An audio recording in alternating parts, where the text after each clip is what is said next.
Welcome to Checkpoint Special Edition. Tonight it's a one-on-one. We're speaking with the Speaker of Kenya's National Assembly, Justin Muturi. They are going to be opening up their doors to the Kenyan public, so we'll be discussing that amongst other issues. This now provides us the opportunity to discuss what's going on in the National Assembly. Your feedback is welcome.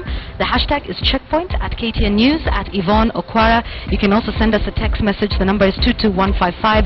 That will cost you absolutely nothing, so we look forward to hearing your views on this one. Thank you very much, Bona Speaker, for coming. Thank you. Good to have you with us on KTN. I think we want to start off with the big issue in the country at the moment, which the President has just addressed, and that's the issue of the teachers' pay.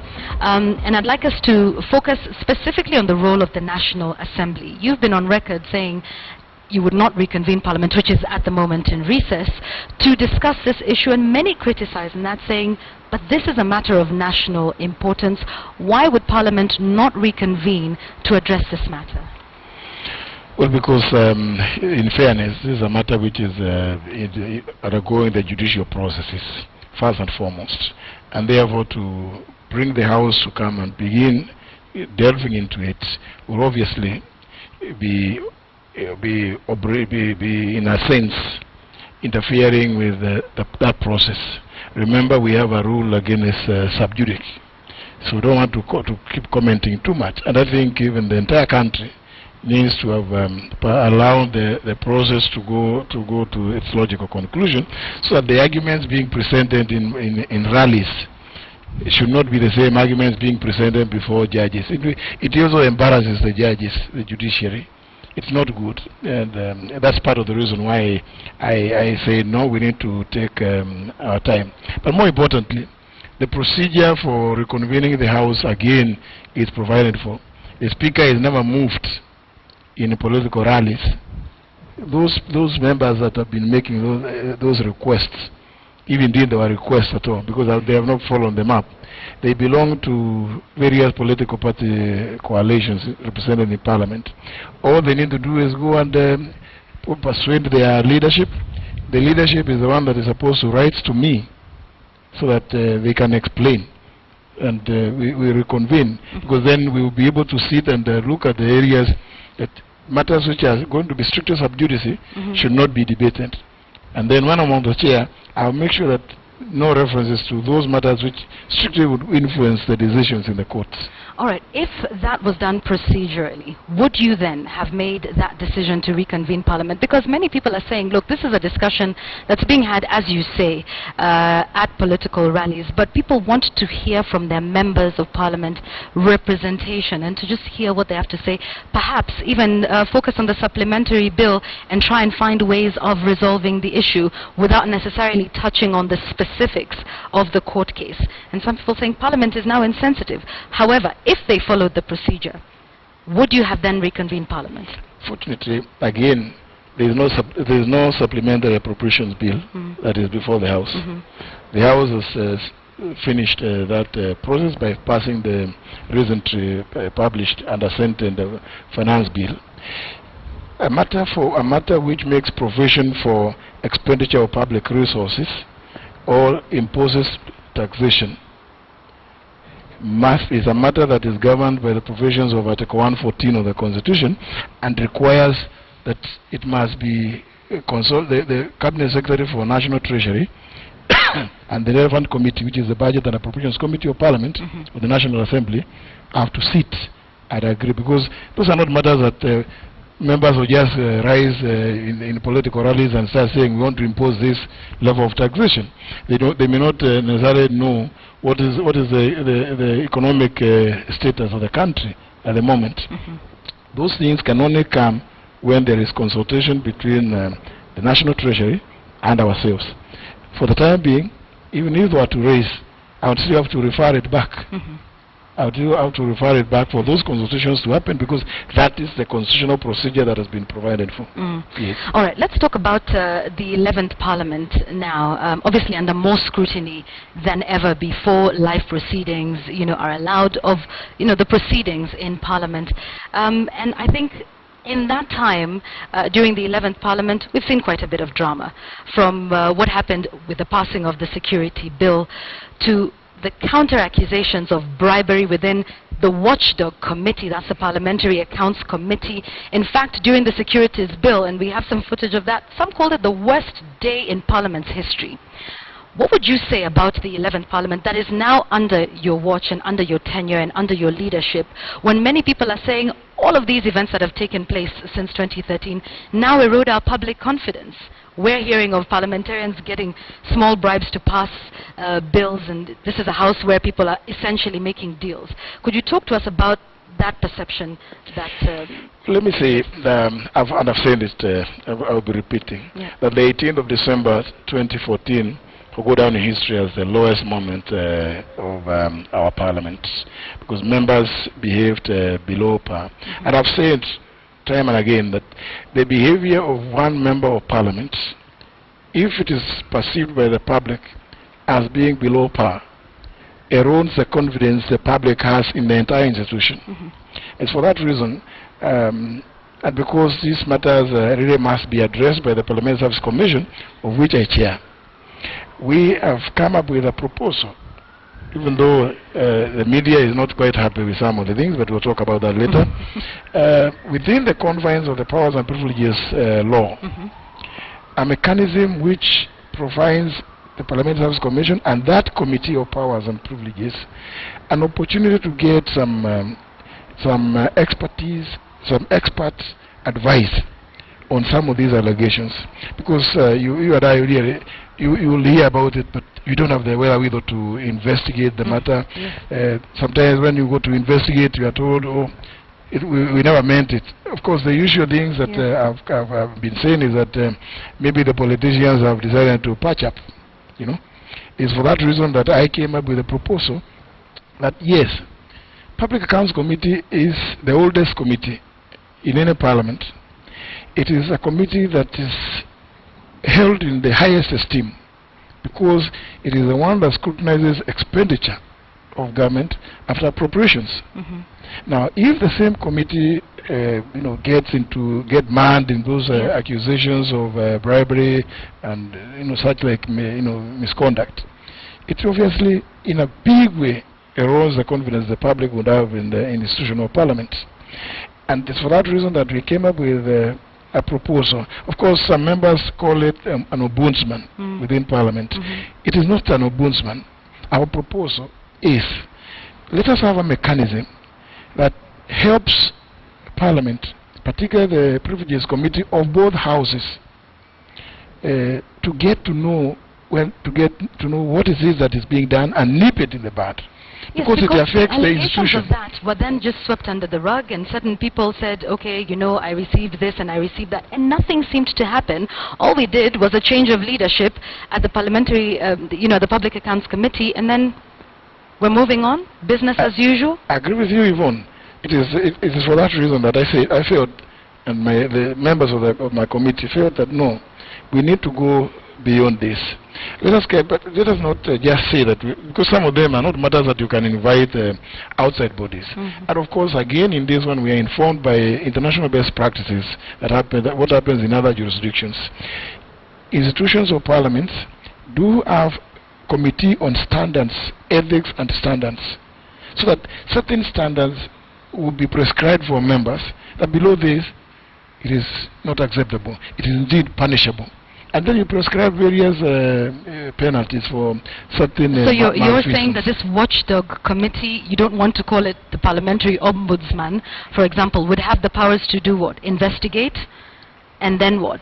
Decide that so-and-so is the guilty party, make recommendations, and then who then implements those recommendations? Again, borrowing from what happens in other institutions, those recommendations go to a parliamentary committee, Powers and Privileges, the Privileges Committee. It is the one that now goes to impose penalties on members, because it is not a matter that will go to other bodies out there. Of course, I keep asking the question. Because when it's bribery, what would the penalties be? skipping a few sittings of Parliament? Because that sounds like double standards.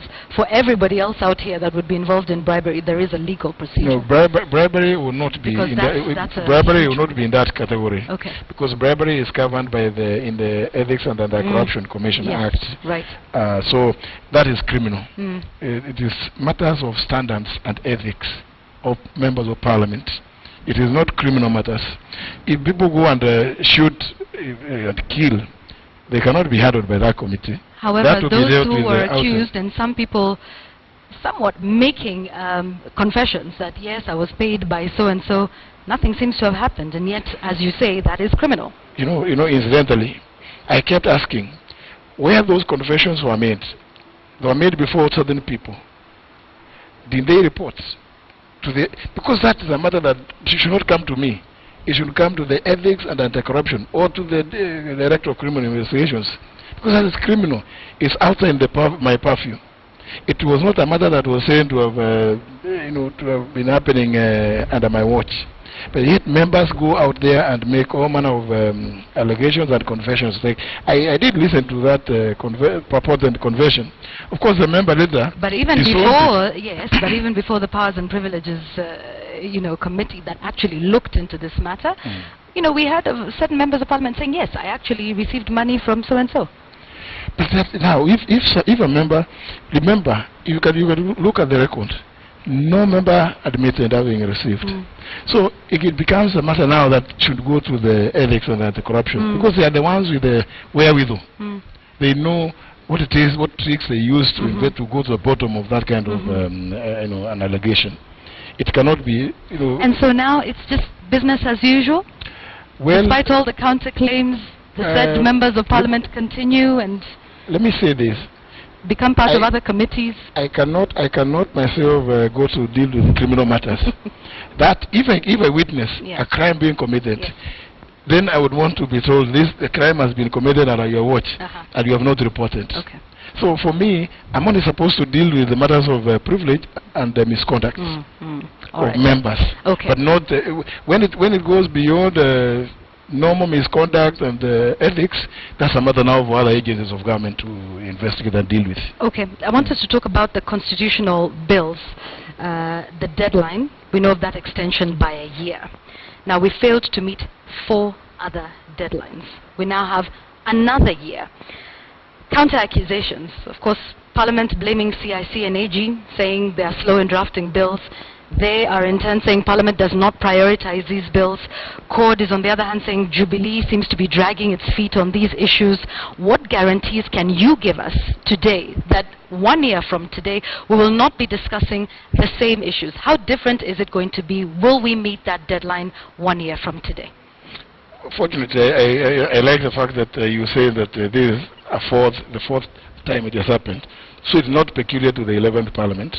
It's not peculiar. I don't think when I hold a brief for Jubilee myself. I don't. But it means it's something that has happened. And I'm aware it has happened even in the 10th Parliament. For various reasons.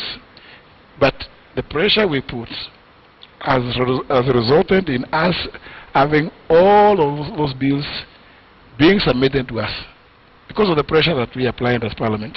That please bring the bills. Leave the rest to us. We will enact them. Because, I mean, the problem is people want to tell us, oh, you are not passing this bill. I say, why is it? Because some of those bills, in developing them, the agencies responsible also do consult widely. So that, various stakeholders are involved in the development of those bills. Right now, this week, you've seen my Committee on Lands has been busy going through them, and various stakeholders troop down there to go and make their representations. Of course, some of them are bills which will be considered by both houses. So we have to be careful, and that's why we extended by a whole 1 year, so that we do not, we don't fall into trouble with, if we took shorter periods. And because this is the last. Parliament is alive. This is the last. Is it? And Parliament is alive to the fact that they can only extend once. And what will be different now? Because you continue to say that the bills are coming late to Parliament.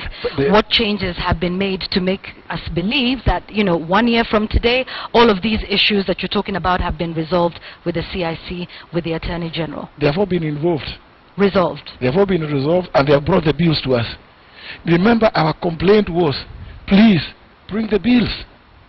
And you saw, they brought them in the last 2 weeks when we were preparing to go to recess. And that's why we decided, let us reduce the publication periods for all of them, so that during the time of recess, the various committees can begin working on them. And I can assure you, I have no fears that they will all be passed. Well, the other problem is, which I was raising, when you push them, all of them at the last moment, then there is not sufficient input that goes into them. So you end up passing bills that are really substandard. We've seen very many which are now being amended, and were just passed by the 10th Parliament the other day. I'm not blaming the 10th Parliament. Those bills, some of them came, they were coming towards the tail end of our session, and somehow the Parliament has to extend the periods for their passage. So in the process, you end up passing bills which don't quite address the issues for which the Constitution had meant them to be passed. Okay. Still on the issue of the 11th Parliament, which of course you had, your critics, Mr. Speaker, would say that you seem to be holding brief for the executive, and that you've forgotten that you are no longer part of Jubilee and are now leading the House not in an impartial manner.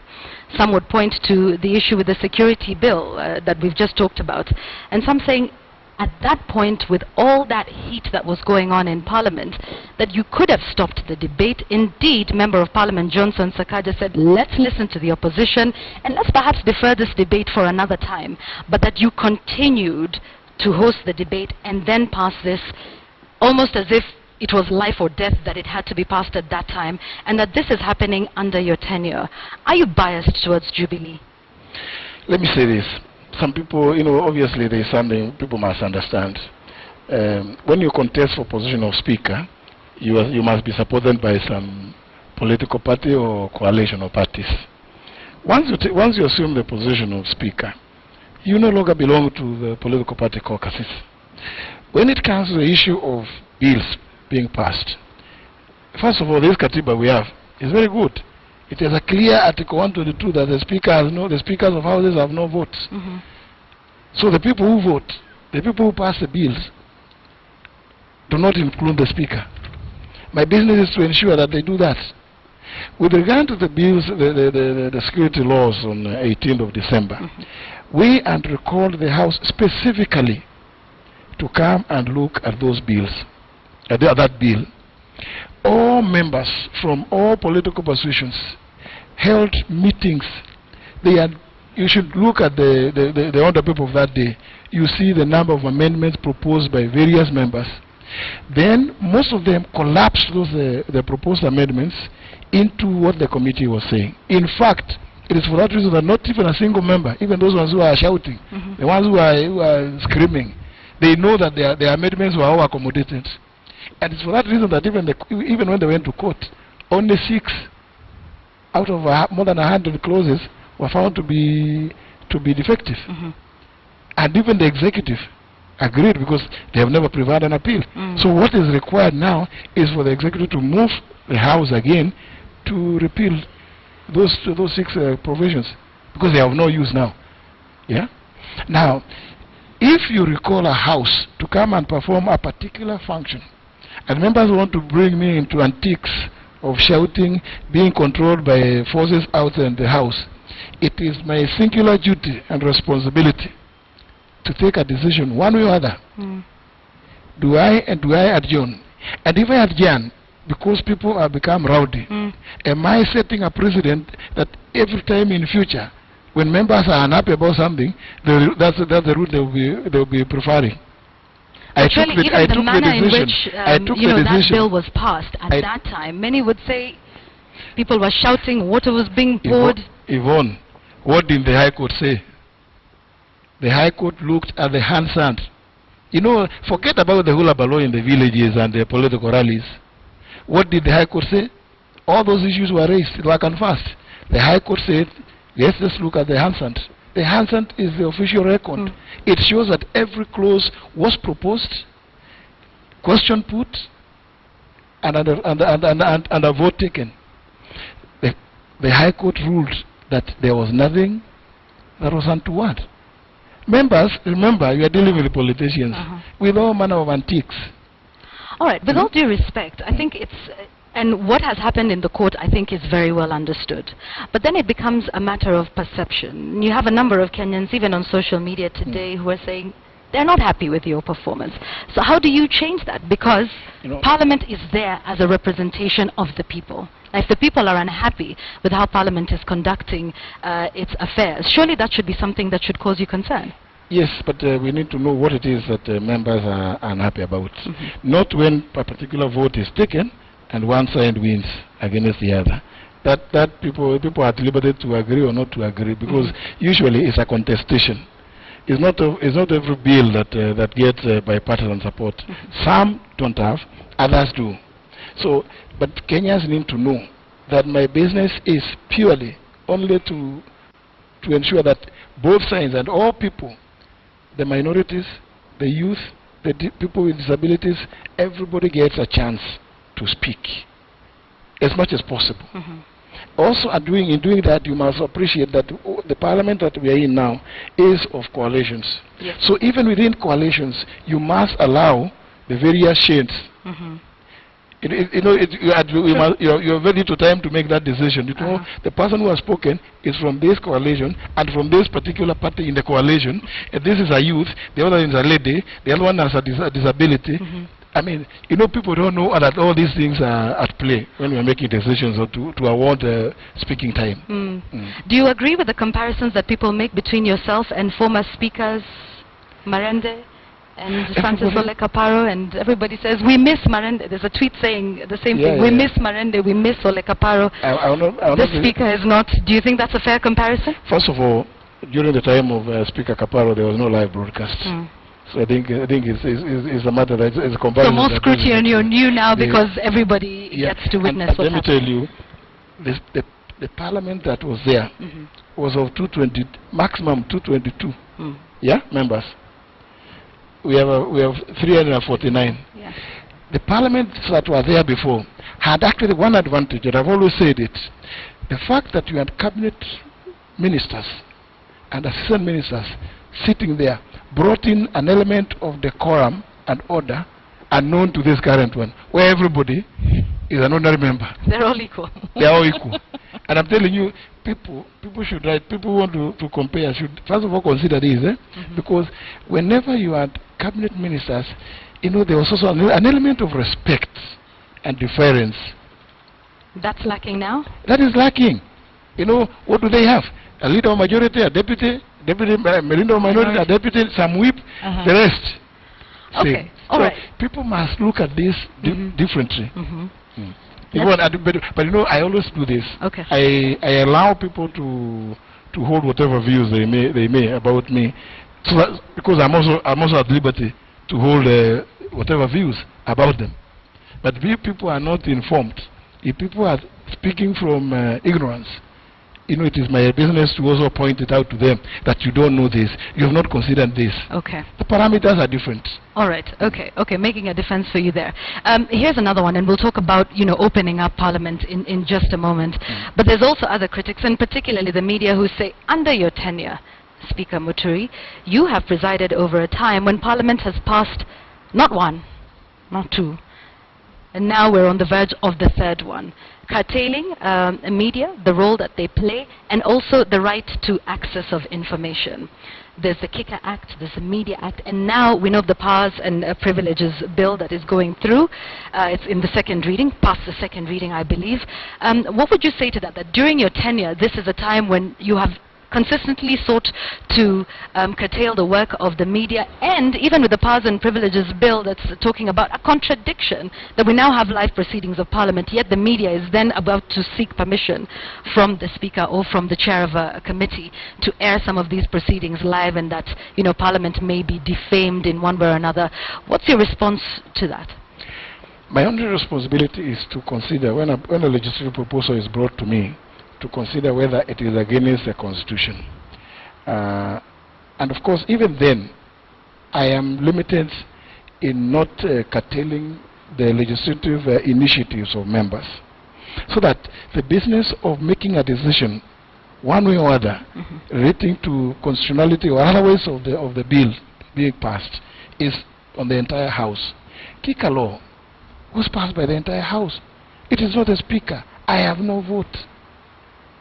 I think the people went to court. What was the result? If indeed it was, has it been declared unconstitutional? The media law, what has happened? What is it that, what should I have done to tell the people proposing, please don't bring, the media is not happy with this? That's not my business. I'll be then voting, contrary to the dictates of Article 122 that I have no vote. The current bill, the Powers and Privileges Bill, is a very interesting piece of legislation, because it came a proposal. It came and even asked the member, the mover, what is this? I know specifically clause 27, yes, which purports to suggest that anybody broadcasting parliamentary proceedings needs the permission of the Speaker or the chairperson of a committee. Yes. I said, what is this? We have live broadcast. Article 118 says that Parliament shall conduct its affairs transparently and in the open. So how is it that you can have this kind of clause? Well, I was raising that so that he knows I have issues. But I'm happy that even he himself, the mover, when he was moving, he said, he knows that there's a mistake, he's going to... And so there are guarantees now that going forward in the discussions of the bill, that those not just that 27, yes, even 34, yes, which was going to also affect the you see, claiming that you can defame Parliament. Yes. I mean, I found it, as a lawyer, I found it a very interesting claim. We read reports, police are corrupt, the judiciary is corrupt, the executive is corrupt. So what is wrong if you say Parliament is corrupt? Is that defamation?